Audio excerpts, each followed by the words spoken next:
I want to support your business, but like when you're doing things wrong every single day and I'm defined by your rules that don't make a lot of sense and you're not willing to listen to like how we can make it better, I can't do this anymore. And I think we spend a lot of time, again, as women, being told we don't know what we're doing, right? And people don't have faith in us. At some point, I have to stop letting people dull my shine because I know what I'm talking about. And it was that moment that I just said to myself, I'm giving you a silver platter of shit that I know works because I've watched it be successful, and you're holding me back, and I'm done being held back. I'm done. I am done being held back by people who are dumb. And to say that nicely, our ideals don't align.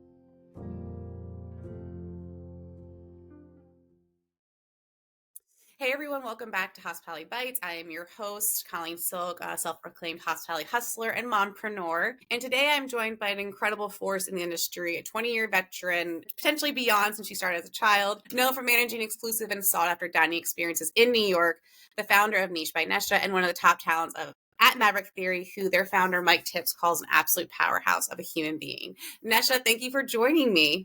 Hi, how are you? I really appreciate it. You've been a very busy person. We were just talking about what her holidays were like. She was all over the world basically for about 3 weeks straight. So she's just settling back in. Yeah, it's been amazing. It's been a really fun time. Good. So like I said, your background is super extensive, and from what I understand, you were almost like brought up in the industry, working at your family's golf club. Yeah. So in 1989, my parents bought a 9-hole golf course in Oregon. So I grew up on 60 acres in the middle of nowhere in Oregon. So the town I grew up in was like 500 people. There wasn't a stoplight when I moved there. And my parents are both New Yorkers. So just imagine like this New York, Long Island, Queens family living in this tiny little town in Oregon. So it really was a family-run business. So from the time I was 6, if I wanted anything, I had to work. So it started off, we had this job called cans, which was, I remember being a child and just hysterically crying because it would be like 6 o'clock in the morning. My mom would be like, you got to get up and you got to do cans. And it was literally separating the different types of cans, whether it be like Pepsi, Coca-Cola, Coors Light, all the different types of beers or sodas into bags so that they could be returned for recycling. You did back then. Yeah, it was that. So, and then from there, I as you grew older, you were like graduated to different jobs within the business, right? So like once I was 10 or 11, I started flipping burgers and working the front desk and working the counter and like running the tea. And like, so there was a lot of running events and programs and all of those things from the time I was 6 years old. And then I really got back into the industry. I think I worked at the old spaghetti factory for a short amount of time, which was, A spaghetti factory? Like that makes like spaghetti noodles? Like it's like a restaurant. Okay. I'm sorry. Spaghetti factory. Got it. Like the old spaghetti factory. Yeah. So like that was like, gosh, and I call that kind of like getting like that like McDonald's kind of experience in terms of like a large chain that's very corporate, that, you know, nothing complicated, but also just very like, that was where I learned how to wait tables. And that's kind of how like that whole thing started. So yeah, like it was an interesting childhood.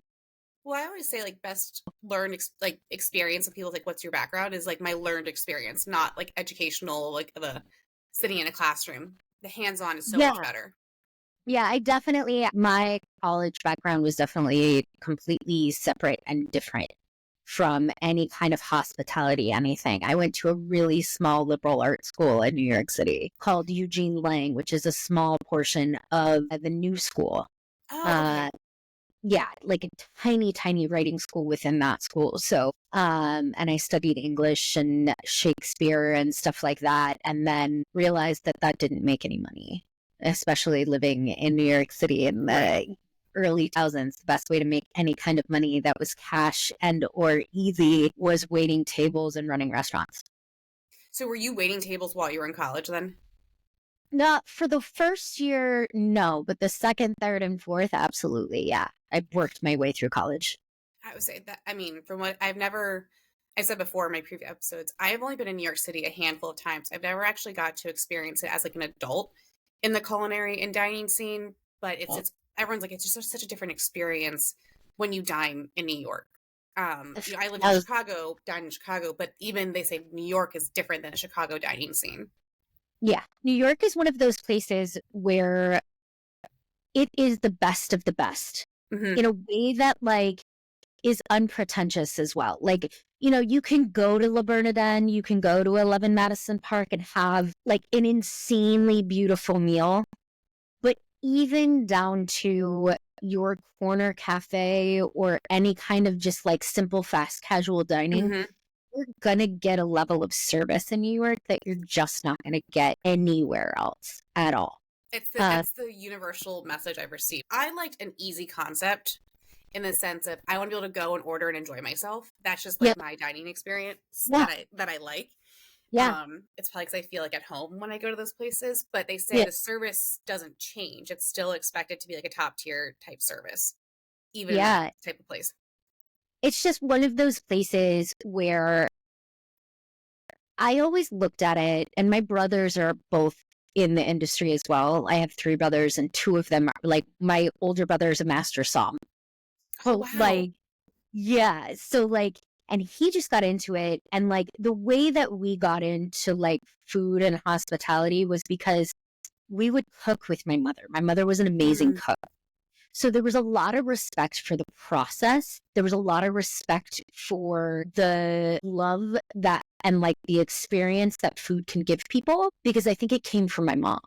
My mom was creating these meals as a kid that were just like, she was an amazing chef and she was just doing it, right? Like she was just cooking these things that were just phenomenal. So one of the things that my brother and I did was definitely like cook with my mom. So when we moved into a place like New York and were excited about the food because we were so interested in how it was made and what it was doing, all of my brothers, like my younger brother used to work for Mr. Chow's. Like he was like there's like this, it's like an insane level of like respect and like fool that my family has for food that we were all just like, it was inherent that we all wanted to get into this industry to learn about food because we loved food so much.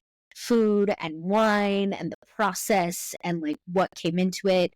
I would sit down at my little brother's table and he was making like food from just anything that we would have. He would take it and turn it into something completely different. And it was amazing because this kid was just doing it because he wanted to, not because he wanted to be a chef. He never wanted to cook. He was just doing it at home, I love that. So you just kind of navigated into this hospitality field knowing that you loved like you said, the process of food. It's funny because for me, it was like, I need to make money and that was the fastest way to do it. I didn't learn to respect the industry until I took myself out of an environment that wasn't really great for me and moved to Chicago. And that's like when my world changed, was like going out by myself dining and not drinking. Like I think it's hard for people to understand. Like I was dining, not just like indulging in like the beverage sector of it. Yeah. So I love that you said that. So did you, when you were waiting tables in college, when did you know this was going to be like your bread and butter? So in the back of my mind, knowing that I had this background in hospitality from when I was a kid, and also knowing that English and writing are one of those things that are, chaseable, like acting and stuff like that. I wanted a skill that I could always go back to no matter what. And one of the things that I always told myself, and this is kind of how I like segued into events too, was People are always going to drink. They're always going to eat. They're always going to die. And they're always going to get married. Right? So true. What is that thing? What is that job that is going to have job security no matter what you do? Right? If I am destitute, cannot do anything, whatever, I can get a job at a diner and work. And that is never below me. Right? Like, Right. people are always like, well, what are you going to do if you don't have a job? And I'm like, wait tables. Like, I may hate it, but like, I'm always gonna be able to do that, right? No matter what, until I can't walk.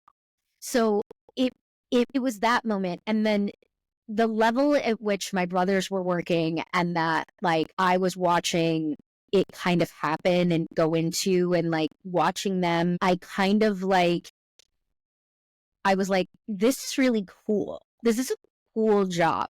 Like, if I'm doing this in New York on a different level, this is a cool job. And then I started working at Beauty and Essex for the Tao Group. And that was like that aha moment of all of the things that I have in my life, all of the things that I'm good at, my skill set is perfect for this industry. So that was when I really fell in love with it. I knew, I was cocktailing at nightclubs and like places where I was making $1,000, $1,500 a night. Like, it was easy. And like, we all know that blood money and, having people kicked out, and it was a college bar and all that sort of stuff. And so I liked the money and I chased that for a while, just like you did. And then I finally got into the management side of it. And I was like, oh, okay, I can take this somewhere. I can do things with this. So it was really the Tao Group and the people at Tao Group that made me understand that like this was where I wanted to be and what I wanted to do. Did they help you kind of cultivate what your management experience was like? How was that for you?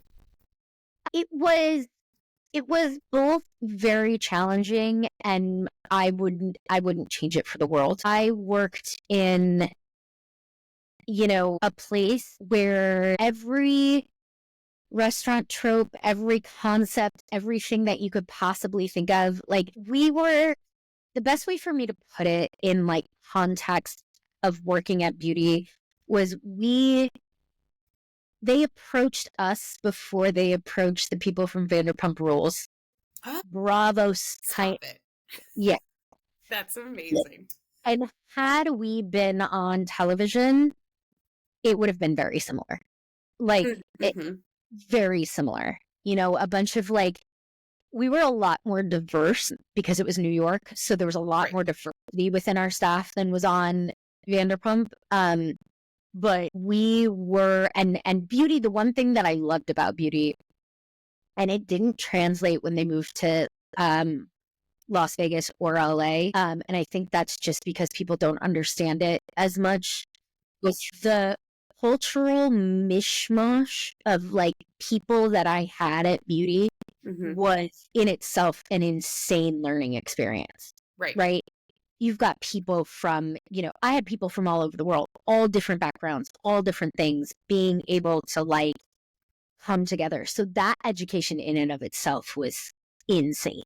But like that mishmash and the craziness it was insane. So there was a lot of learning that we had to do. There was a lot of keeping things at an expectation from the Tao Group, lighting, music. Like, you hear people talk about the vibe. Like, that was like, I was thinking about it when I went to bed last night, strangely enough, about how minute we got onto the details of, okay, we're supposed to be at this level and the lighting is supposed to be here, and like, is the music perfect enough? And anytime any one of those owners would walk in, that was the first place they would go, was that lighting and that music.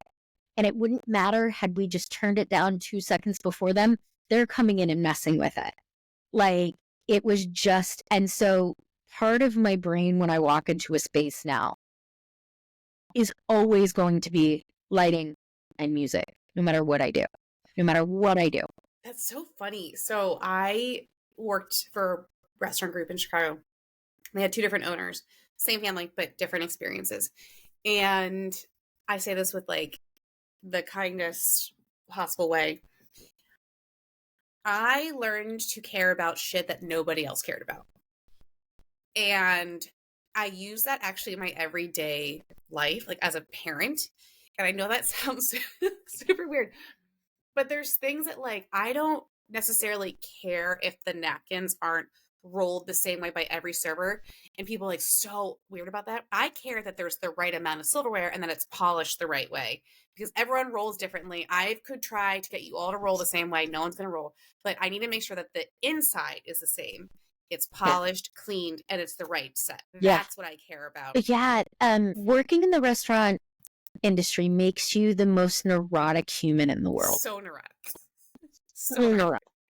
There are just little things where you're just like I can't go. And like the thing is that you go to places in this world and like people don't have the same experience that you have, and you forget that, I think, often, where you're just like I can't go to a restaurant, it doesn't matter where I am. I will start bussing and stacking plates. Right? It's so hard not to. And it's embarrassing sometimes because like, especially if you're in like a really nice place, you shouldn't be doing that. And I've been yelled at by my brothers being like, Nesha, don't touch anything. And I'm like, I actively have to like grab my seat. My biggest pet peeve in the industry is when the host stand isn't being manned, because it's the first person you meet when you walk into and I get when you're short staffed. I'm not putting anyone down. I totally get that. No, not at all. But the host should always have that spot filled.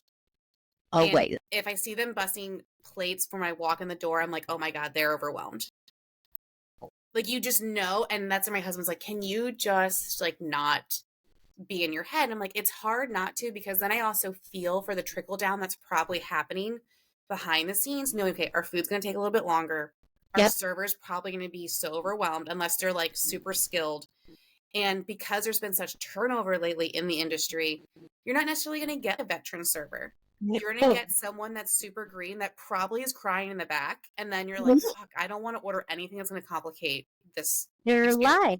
Yeah. I mean, I also think that like with that, talk about anxiety that this industry gives you, right? Like, the trauma we all have, the trauma bond. It is a collective trauma because it is those things where you're like, oh my God, I just like, okay, perfect example. I was doing a little bit of a job interview for this restaurant, and it was like these cool guys who had opened a nightclub, and they were opening this restaurant. It's not open anymore, and I knew this, right? Like, I knew it wasn't so funny. really good, and like the restaurant was beautiful, but like these guys just had no concept of what was going on, right? Like they just didn't know what they were doing.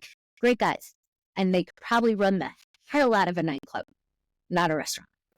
So I'm sitting there, and they had asked me to come in and try a few of the menu items and whatever. And as I'm sitting there, I'm watching, and one of the servers has passed out, like fainted, as I'm eating. And I'm watching this entire thing go on. I'm watching that the woman in the table next to me is getting upset because her check hasn't come, but she doesn't know that her server is passed out in the background. And, you know, she a 55, 60-year-old woman, so I understand that her patience level is there. They had probably been there longer than they wanted to because it was a small space. Service was okay, and by okay, I mean pretty decent for like whatever, but this woman was really frustrated. And I sat there because every person in management was in the back. And it finally took like 5 or 6 minutes for somebody to walk over to that table and tell that woman that her server had passed out, which is at the only point okay, because nobody had told her that minute or thought to like get involved and drop a check on this woman. Right? Because everyone was focused on that. And again, there's so much in that moment where I finally walked over to the woman and I was like, if you look in the back, your server has passed out. Her face just dropped. Because she was angry, and she knew had she just been informed, she wouldn't be in that situation. Right. The crisis management of a restaurant is a real thing. And I don't believe a lot of restaurateurs, like you said, people just want to open a concept. The nuts and bolts that literally go into a business are, do you have someone that's trained and how to handle situations like that? Yeah. And that's a real thing that you have to have now, because the patience for people is so non-existent anymore. Everyone's wallets are tighter. We've all experienced a lot in the last, several years, pandemic, crazy elections, all sorts of things. The world has been on fire. Yeah. And people carry that with them. the diners are very different these days, and training your management to handle something like an emergency situation. Yeah. In that moment, like, do you have someone on staff like, hey, can you delegate a task? Can you go check on her section and say, hey, we have a little emergency in the back. We just want to give you your check. Sorry for the delay. Someone will be with you. Like, I don't know, people are aware that those are things that you should be able to do in a crisis situation. Right. I think that, and honestly, the thing about a crisis situation is you only know it and you can only handle it if you've been through it. That's so true. If you've had a server pass out, if you've had like certain situations happen, because there is a sense of adrenaline and like understanding and like, I don't know. I think that like my background in working in nightclubs really helps with crisis situations. And I can't say I'm always the best because I'm not. I'm an anxiety-riddled human being. So like sometimes that gets in the way, but I also think that also comes with the industry. But, you have to be ready to break up a fight. You have to be ready to deal with an angry person. You have to be ready to, like, there are so many things. And I think as I've matured within this industry, I understand that there's a lot different. Like when I was younger, I would start it. I would be that first person to be like, very like, let me handle the problem person. I'm not anymore. Right. Because I just find that I don't want to deal with it. But crises in restaurants happen all the time. All the time. It's not it's once a night. Seriously, there's usually a fire to put out no matter where you are in the restaurant. Yeah. And I always say, like, for people that listen to this show, when we share these things, it's not to scare you away. It's to let you be aware that, like, we are real humans. There's not robots running restaurants yet. It's still a human at the end of the day. And we also have our own shit that we carry with us. And I think that's the thing that we have to, like, that juxtaposition of people are coming in and are carrying their own shit and we're carrying our own shit. And now we have a major issue on our hands that no one knows how to take care of themselves. And like, as an ambassador for the Burnt Chef, like, we just say, can you train your staff to handle things and how to handle tension? Because there's going to be tensions in restaurants. And there's ways to address it and know that, like, not everything is the end of the world. Yeah. Like, it can't be, because we're working in restaurants. There's families to go home to at the end of the day, or take care of yourself at the end of the day. Yeah. Like for me, I definitely have had to set boundaries. Have you done the same thing as you've gotten older, like setting boundaries and expectations for yourself? I have, yes. And I've also found that my tolerance for bullshit is a lot less, in terms of if the company's manifesto or vision or anything like that is just either they don't follow their own guidelines or is no emotional support or there is no any of that, I find that I have less patience for that, right? Because as you said, the world's going to keep going on. Things can go wrong. There can be a fire. There can be I remember there was 6 inches of like literal sludge water one time during Martin Luther King weekend, and we busier than we've ever been, and we still had to run a restaurant, right? That stuff's going to happen. So if I don't feel supported by the people who own the business, the people who run the business, and my team, I don't have patience for it. There is no reason to go down with a sinking ship in a way that isn't going to support you on the other end, right? Right. No, I don't know if people understand that, though. I think we say you have to have thick skin to be in the industry. Well, why do I have to have thick skin? Why can't I just say, no, I don't want to do that, because I don't think what you're putting out actually serves a purpose for me in my life? It's not a thick skin. It's just, my tolerance, like you said, your bullshit's like. Yeah, I also think that and like, not to make it a sexist thing, but like in restaurants too, there's a lot of sexism, right? There's a lot of, I hate this word because I think it's so whatever, but there's a lot of misogyny, a lot of it. And I think it's just such a trigger word, but I think it's the truth. Like, you know, times have changed since like 2009, 2010, but like there was a lot of sexualization of management where I worked in Right. all of places or staff, right? And like growing out of, a young woman and becoming a grown woman within this industry Mm-hmm. is a very hard transition, I think, because what you end up valuing as you get older, you don't value as a younger person. So when your values start to change, when you start to work and you're not as malleable in that misogyny, people react differently. Mm-hmm. And I think like women with a voice and women that are just like, no, I'm not, like you said, I'm not doing that, can be really have a really hard time within the industry because all people want to hear is yes. We work in the yes industry. Yes. And to your point though about the misogyny, I had this conversation with my dad a lot because, he's watched me literally grow up in the industry, and I was 16 when I started.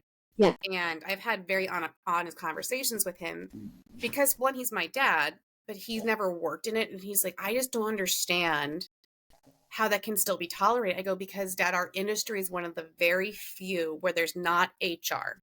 And for those that can afford HR, it's a lot of tiptoeing and not wanting to talk about things because they're afraid of like rocking the boat. But for the most part, our industry has been male dominated for a very long time. So then Very women long. like us that started at 16 and now are into our 30s and beyond, and we either are single and kicking ass, or we're married and being terrorized by our children and still in the industry.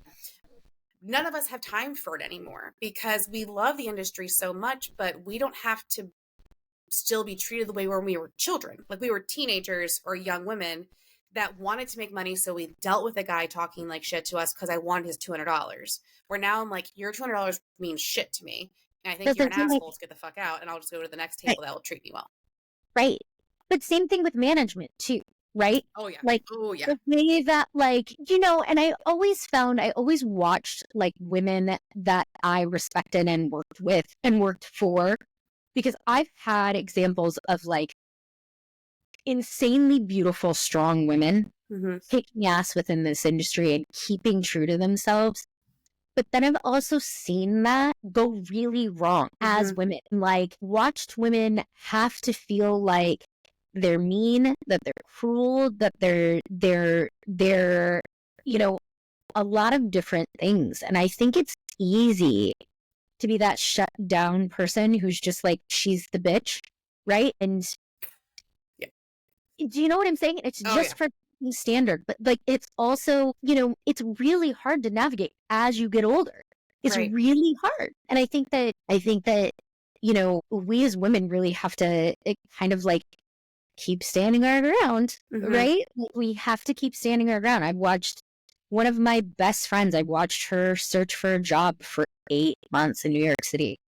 Hired, all of a sudden job offer rescinded, and she is one of the strongest people I know. And like part of her, and we worked together at the last job we were at, and we've worked together for years and years and years, just on and off throughout the industry. And the second she put her foot down and was like, no, you guys are not doing this right, they got rid of her. Because she didn't sugarcoat things. And I love that you said that, because I think we're expected to sugarcoat things because we're naturally maternal instinct women, is that we don't want to hurt anyone's feelings. Well, I have no fucking problem hurting your feelings. Right. And that's just kind of the way I was raised. And maybe having brothers, we say horrible, mean things to each other, but I still love you. But that's a great word. It's like the sugarcoating. And for me, I always say I didn't have like a healthy relationship until I got into like my mid-20s in the industry, because I had no real understanding of like what a relationship should be. And I worked for, oh my God, if I go back, the female managers I've had in my life, 3 are still good friends of mine. One was one that she acted like a man in the industry because she thought she had to, and I thought she was like a horrible human being. because she said things that were terrible. She would jump in on jokes that were like completely inappropriate. She would do one thing, like the guys could drink behind the bar, and if one of the female bartenders did, she would like raise hell. And like she had like a very different set of standards. And I spoke up one day and I got reamed out for it. Yeah. For saying something. I was like, well, I just don't think I understand, because if I allow someone to have a drink while on the clock, I'm in trouble and so is she. But you let these 3 guys get plastered with a group of golfers because you knew that they were bringing in more money. I go, it doesn't make sense to me. And she's like, well, then you still understand the industry. I was like, no, I do understand the industry. And then I quit my job and I got I was moved back to Chicago to run a restaurant that's been around for 125 years. So like, come at me and tell me I don't know what I'm talking about. Well, I talk about this a lot, is like there's and again it's that under level of misogyny, right, where like as women within this industry, we're taught in a lot of ways that like, yeah, the guys can drink with the golfers or like whatever, or like I'm gonna buddy up with the chef or the kitchen guys, and like that's gonna make me, like that's gonna make me cool, or I'm gonna go out drinking with the boys, like that stuff, I also think that like there's that kind of concept too of like, it would take us 5 hours to go through all of it. I know. It's so true, because it's just so much to unpack. Like for me, I don't mean to cut you off. I totally did. I apologize. Yeah. No. I was done because I was like, I'm going to go on forever. I have realized that the men that I've brought into my world of Hospitality Bites, I have been very selective about who that has been, because they are men in the industry that I think may have been assholes, and they will openly admit that they are assholes and realize like we can't operate that way. And a lot of them also have either married and had children and maybe have daughters, or they just have a lot of female friends that were treated like shit. And they're like, why did we allow that to happen for so long? Because it's just breeding this culture where women don't want to jump into it anymore because it's not conducive for us. And they want to be a part of not allowing that to keep happening. And I've been very careful about who I invite into my world because of that. I want to make sure that if my daughter wants to come in the industry, like she wants to be a chef so bad, she's 4. The girl is constantly in the kitchen. She had me writing recipes. I was rolling dough for 1 to 18 minutes was one of the specifics that she 1 wrote. to 18 minutes. Wow. Rolling. And I was like, rolling. This is going to be great dough. But I want her to be able to be brought up, should she choose this path, knowing that the people that are going to be the like head honchos, whether it's woman or man in the industry, that she's going to be safe. Yeah. And I'm going to do everything in my goddamn power to do that, or I'm not going to let her. And like, she can hate me all she wants, but it's because I want to keep her safe, because there's people that I was exposed to that were not safe people, and they've been doing it for years. Oh yeah. I mean, I was very lucky because I did have a lot of really great male examples and people who like took me under their wing and like were very like dear friends of mine. Michael Tips is one of those people. There's a couple of people I used to work at this place called the Belmont Lounge. This guy Samir, who was just wonderful, and then this other guy named Clark, that were just like they were good to me. Same thing at Beauty too. Like there was some really good, like there was, even with the like rampant misogyny, there were some amazing men that protected me, and like even having to say that I needed protection is an issue, but exactly, but it was true. So I am thankful for those people that like led me and held my hand through all of that as men, because it didn't always happen. Right? I mean, I can tell you stories of celebrities that should be in jail right now, like for what they've done. I worked at one corporate hotel in DC. Yeah. And I've shared the story before, and it's worth sharing because I want people to understand. They came in with women all the time, and they would give each server that would take care of them like $300 so they could just sit there with like their women, and you just kept bringing them drinks. Okay. Yep. They said some really inappropriate things to me. Yep. And I was like, I don't understand. I'm like, I'm not doing this. And maybe again, this is Irish Catholic in me and being raised to like tell you to go F yourself, that you're pissing me off. Yeah. So I went to my manager and he's like, well, they come in every day. And I was like, that's great, but I'm telling you what they just said to me. And they also touched me and I feel really uncomfortable. And he goes, well, they come in every day. It's a corporate hotel in Washington, D.C. So figure that out for yourself. So I said, well, screw you. So I went to security in the hotel out of the restaurant. And I said, these two men, I don't care. They come every day. He touched me, said something inappropriate. He gave me money. I accepted it. I want to give it back. I want them to leave. Security came and told them to leave. And my manager was like, why did you? I go, because you wouldn't do anything. And I was like, and this is ridiculous. I'm 22 years old. That's not acceptable. Their money's not worth diddly. We're in a corporate hotel. We make thousands of dollars off these morons. Yeah. Like, Mark Cuban dined there, and the guy couldn't have been any nicer to me, and he ordered like a Caesar salad and iced tea and left me $100 and just to leave. He's a lovely human. So like, there's that person that ordered one thing that gave me $100, and that's the type of clientele that we had. And then I had these two yahoos that were just a bunch of you-know-whats and thought they could run this show. And I don't care that the hotel had set this standard. I didn't understand that you go through all this training to work for this great corporate company. And there's people that turn their eye because they bring money in every day. It always has bothered me. And I was so young and I was so proud of myself. But I actually wrote Mark Cuban an email to let him know the experience, that he's the reason why I quit my job. Because he treated me with so much respect. And these people didn't, because the way he treated a regular person. Especially in hospitality, it's really hard because not everyone treats you the same. And I love it so much that I want to make sure that I take care of the people that like treated me well and like give back in some way. And this is like what Hospitality Bites really came to be, is like giving people like you a platform to share your experiences and really humanize it. Yeah. And just kind of say like, it wasn't all great, but it also wasn't all bad. Like, I've learned so much. People in my life, like my husband's from the industry. He was terrible at it, but I met him there. I mean, married. Now we have children. I would have fired him. Like, I never would have hired him in the first place. Oh, and he knows that. The kid was in the weeds every day, constantly like, Colleen, I'm like, if I have to walk and void another thing, like, I'm going to fire you. But it gave me my family, and I love it, and I protect it, and I want to see it grow. And I think what you're doing is incredible. You founded your own company. Was it last year? Or we're in 2025. So now it's like 2 years ago. 2 years ago, I guess. Yeah. And talk a little bit about that and how that came to be. So basically, I had ran a private club in Montreal, and it was all consuming. I did it for, I think it was like 7 months out of the year. And I was every day, I was there for 12, 13, 14 hours a day through the summer, super exclusive, whatever. And then at the very beginning of 2023, I got fired. And it was all together like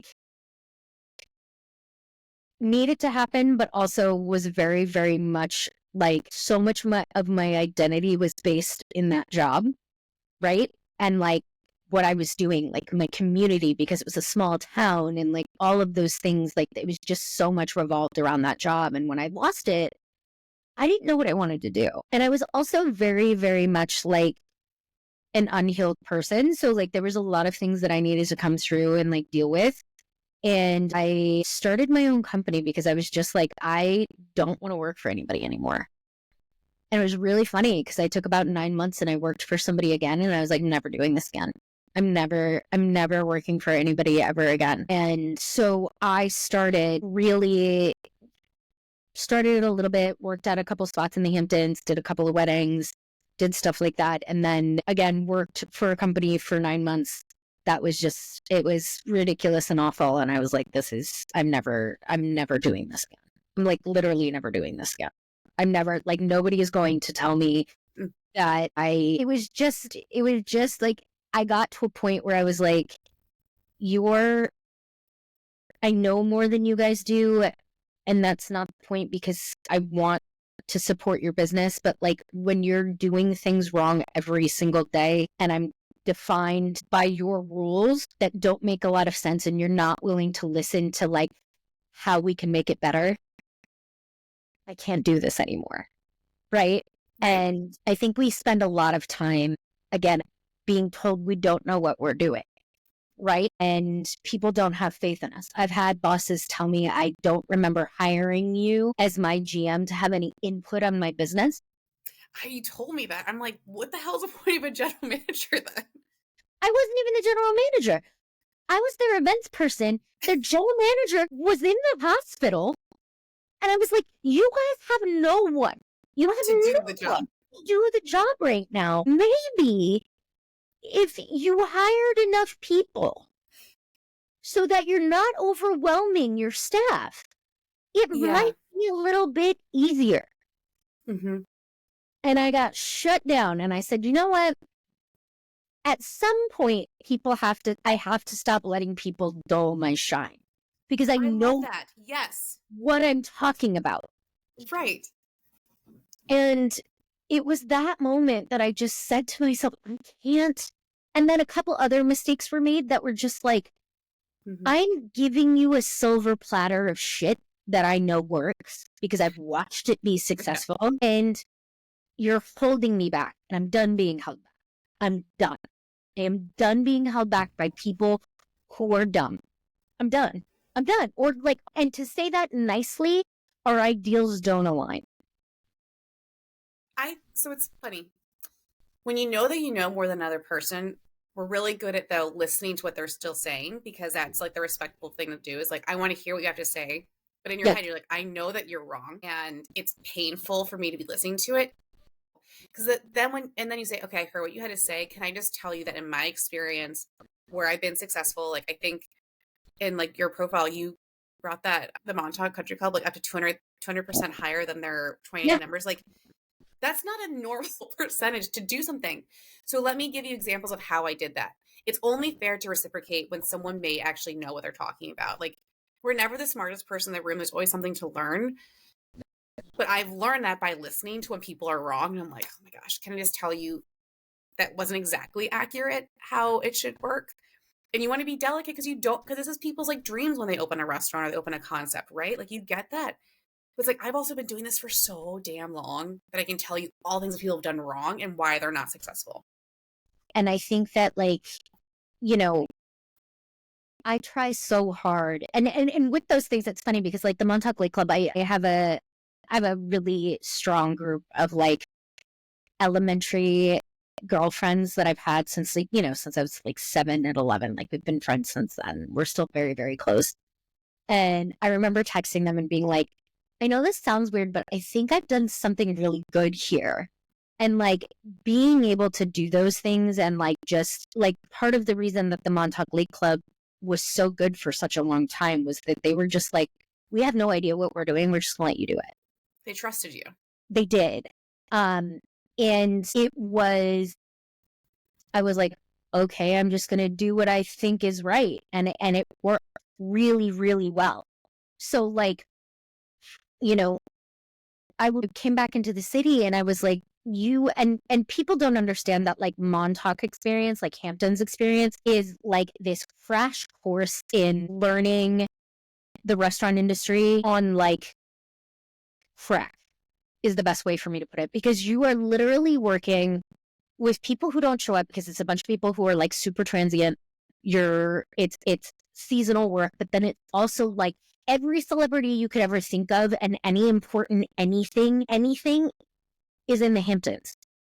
So like, it's not, your level is not like casual seaside bar. It is, okay, Liev Schreiber is in one corner, another politician is in another corner, and you're just like, okay, like we gotta make this work. Right. Like the owner of Anthropology has their yacht in my marina, right? Yes, of course I'm delivering you ice cream, a brownie sundae at 10:30 at night to your boat. Right. Your city on water. Yes. So like, you're just like, you just have a ton of like, it, like that experience is just, it's wild. It's wild. I think it's great that you said that you acknowledge you did a good job. That's a huge thing for a lot of us in the service industry. I hate using this word, the imposter syndrome. It actually, I think I wrote a post about how much I hate that word was brought to light because it made people think that they were imposters. Like I always thought I belonged, but I let people like bring me down over the last 2 years for some reason. I couldn't really put my finger on it. And then I realized I surrounded myself with people that told me they knew more than me when I realized actually they're just full of shit. And so I've decided to get them out of my circle or my wanting to work with them because it was making me feel less than. And I don't want to feel that way. Like, I'm really proud of the work that I've done. And people recognize that when you are able to recognize that you've done a good job, other people like, hey, you did do a kick-ass job. Like, Yeah. thank you so much for being vocal and doing these things. Like, because if you don't say it, people don't necessarily always recognize it. So like, it's okay to be proud of yourself. Like, that's something I've really, really worked on. I send my girlfriends this guy that says like the most ridiculous shit on Instagram, but it's like, you're a fucking really great mom. I'm really proud of you. I hope you know that if your day sucks, I still love you. And I send that to them because it's like, you need someone to be your little cheerleader to get you to be your own cheerleader. Bump. And that's how Michael Tips talks about you. But he wrote that you literally are an incredible powerhouse of a human being. And that's why he wanted you to be a part of his Maverick Theory. I call them you guys the Avengers. You all kind of like form together for a bigger purpose.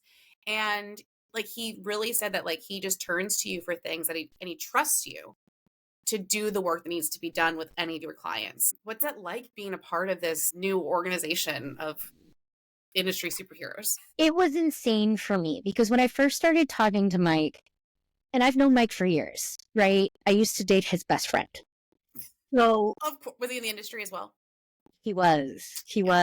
So I used to date. Very sensual.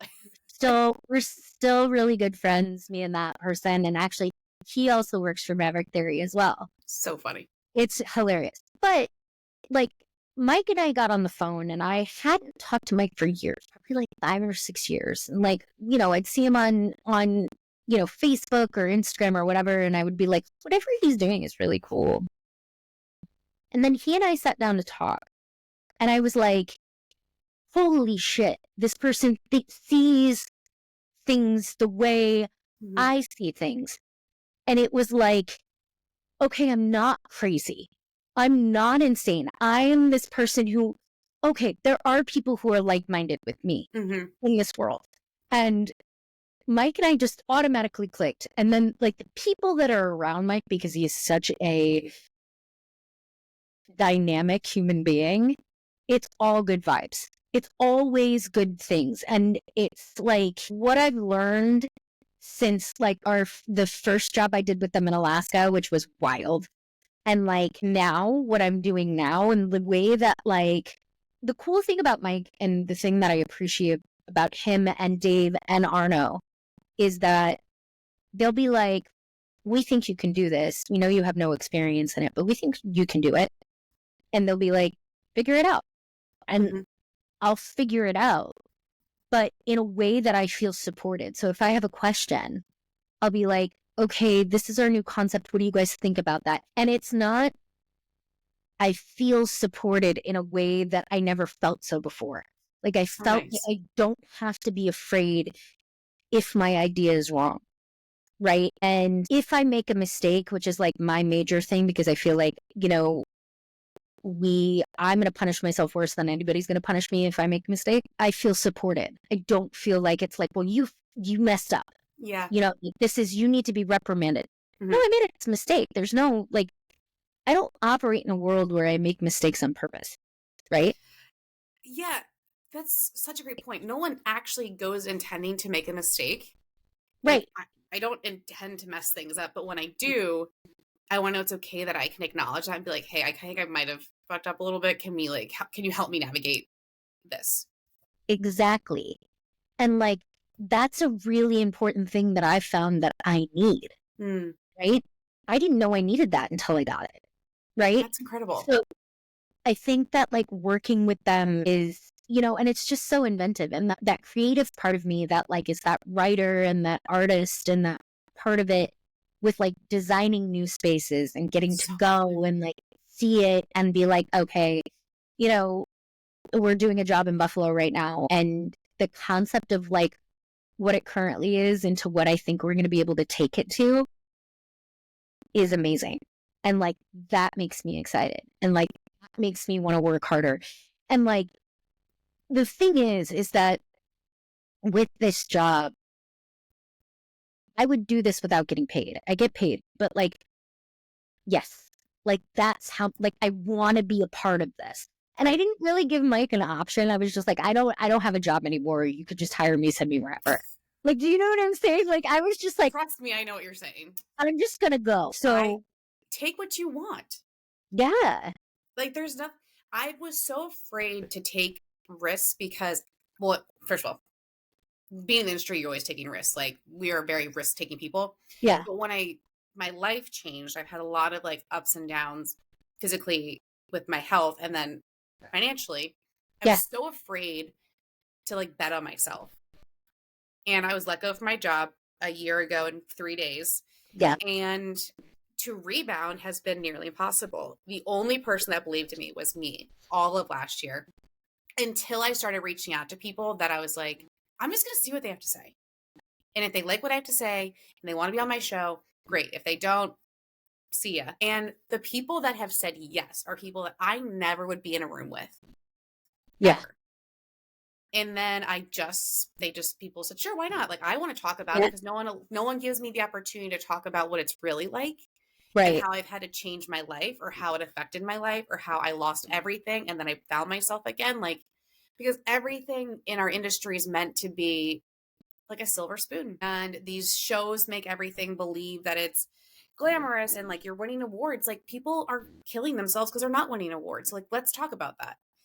And I want to talk about what it's like to be a woman in the industry and how really hard it is. And I'm not bashing a single man. I'm just saying this is like a real life. I'm 36 years old, and for 20 years it sucked. So I'm going to talk about it. Do you want to be a part of it? Cool. Yeah. I think there's a need for conversations in this industry to happen because, like you said, people are losing their lives. There's a lot of suicide. There's a lot of all of that the stuff within this industry. So I think that, I've lost numerous amounts of friends. It's really scary at the rate that it is. And it, like, we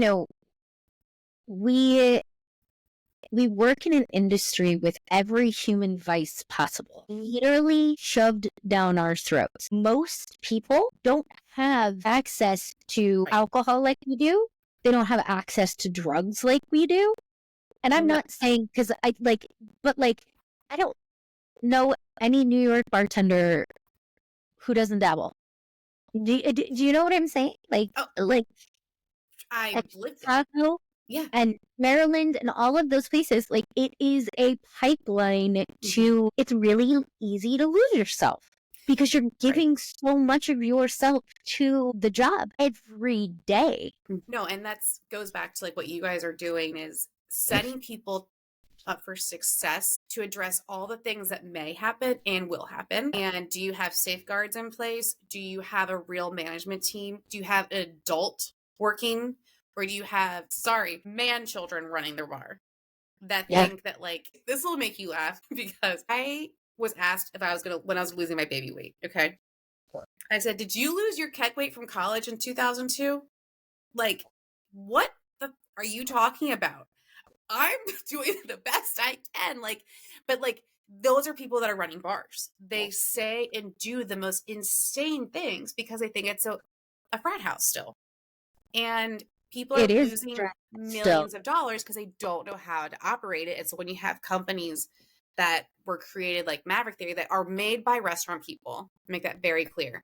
There's consulting firms that are not created by restaurant people, and they're going to take every single penny that you have and not show you how to make $1 last longer, how to train your staff, or any of that stuff. Make that very clear because I used to be surrounded by them and I had to like kick them to the curb.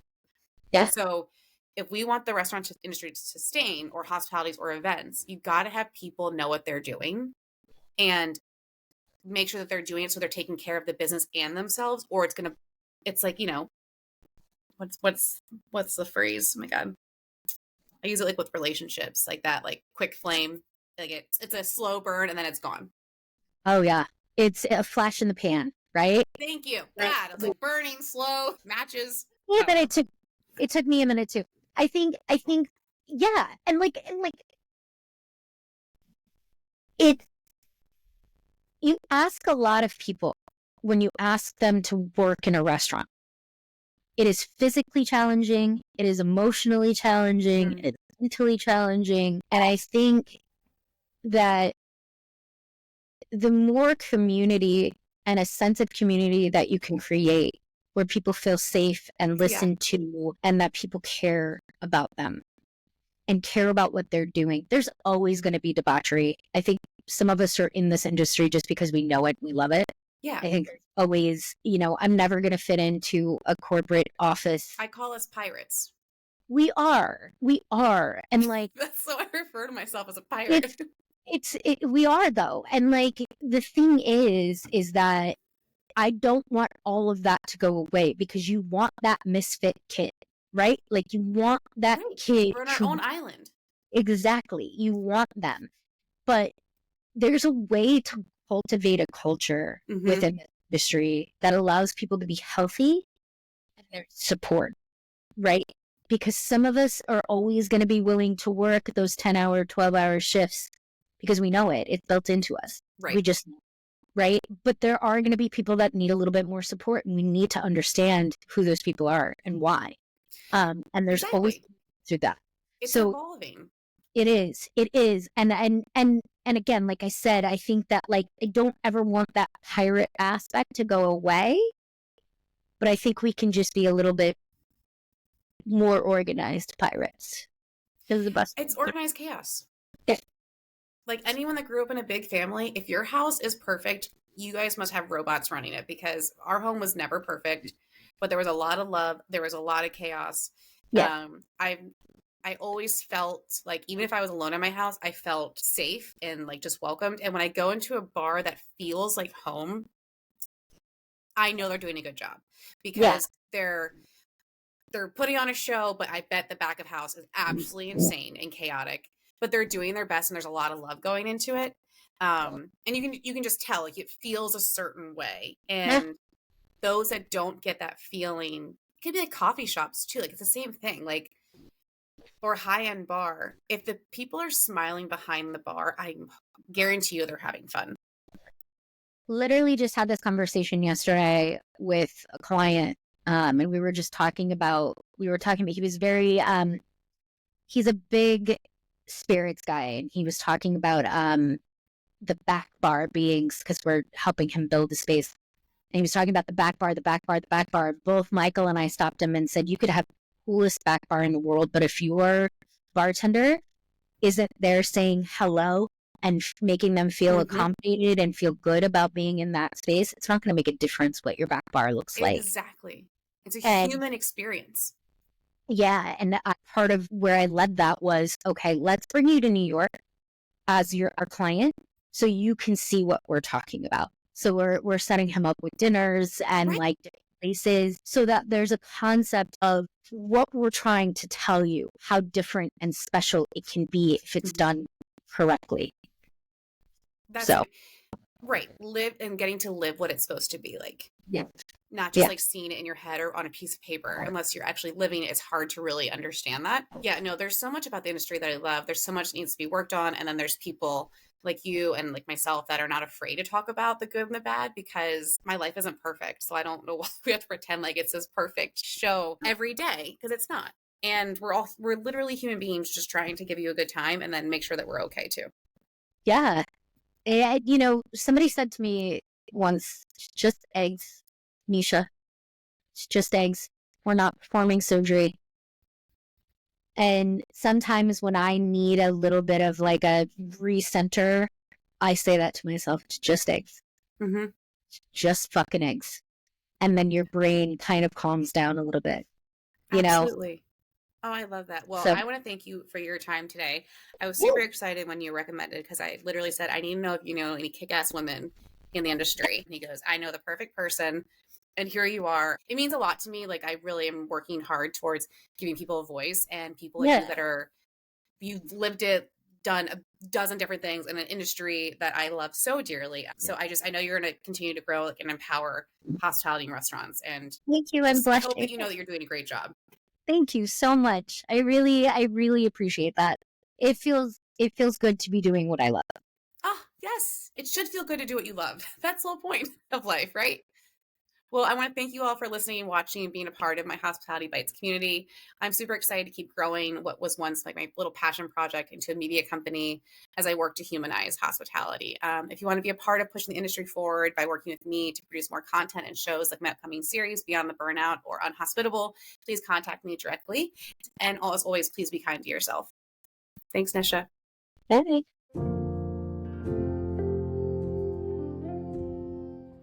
Thank you for tuning in today's episode. I'm Colleen Silk, the host and producer of Hospitality Bites and the founder of Hospitality Bites Media. Although this is the final season of Hospitality Bites, there's a lot more in store for HBM. I'm launching a new unscripted show called Beyond the Burnout, which will be filmed right here in my backyard of Ocean City, Maryland and the Delaware Beaches. We'll be featuring local hospitality professionals and familiar faces, discussing everything about the industry, including its challenges, successes, and how to navigate the ever-evolving hospitality landscape. To make this happen, though, I need your support. If you enjoyed today's episode, please like, share, and subscribe to stay updated and help spread the word about Beyond the Burnout. If you want to know more about the upcoming series, industry and sponsor opportunities, please visit hospitalitybites.com or email me at csilk.hbm@gmail.com. Thank you for listening and watching, and stay tuned for more episodes and updates. Ta-da!